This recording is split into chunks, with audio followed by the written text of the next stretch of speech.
Kozhikode POCSO അതിജീവിതയെയും കുഞ്ഞിനെയും നഗരത്തിലെ വനിതാ ശിശു സംരക്ഷണ കേന്ദ്രത്തിൽ നിന്ന് കാണാതായി. ഇന്നലെ രാത്രിയിലാണ് 17-കാരിയായ അതിജീവിതയെയും 3 വയസ്സുള്ള കുഞ്ഞിനെയും കാണാതായത്. സ്വമേധയാ ഇവർ ഇവിടെ നിന്നും ഇറങ്ങിപ്പോയി എന്നാണ് പോലീസിന്റെ നിഗമനം. വിവരങ്ങളുമായി ഗോകുൽ കെ വേണുഗോപാൽ ചേരുന്നു. ഗോകുൽ, കൂടുതൽ വിവരങ്ങൾ. 17-ാം തീയതിയാണ് വെള്ളിമാട് കുന്നിലെ സഖി കേന്ദ്രത്തിൽ നിന്നും ഈ 17-കാരിയായ പോക്സോ അതിജീവിതയെയും അവരുടെ കുട്ടിയെയും ഇങ്ങോട്ടേക്ക് മാറ്റിയത്. അവരെയാണ് ഇന്നലെ രാത്രിയോടുകൂടി കാണാതായത്.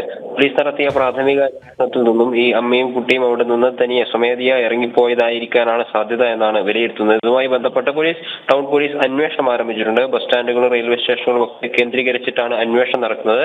അതോടൊപ്പം തന്നെ ഈ വനിതാ ശിശു സംരക്ഷണ കേന്ദ്രത്തിന്റെ പരിധിയിലുള്ള പല സ്ഥാപനങ്ങളുടെ CCTV ദൃശ്യങ്ങളൊക്കെ ശേഖരിച്ച് അത് കേന്ദ്രീകരിച്ചുള്ള അന്വേഷണവും നടക്കുകയാണ്.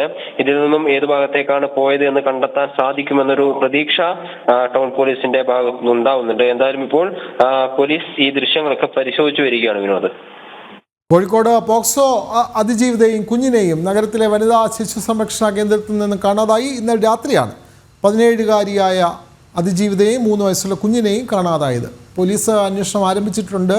വിവരങ്ങൾ നൽകുകയായിരുന്നു ഗോകുൽ കെ വേണുഗോപാൽ.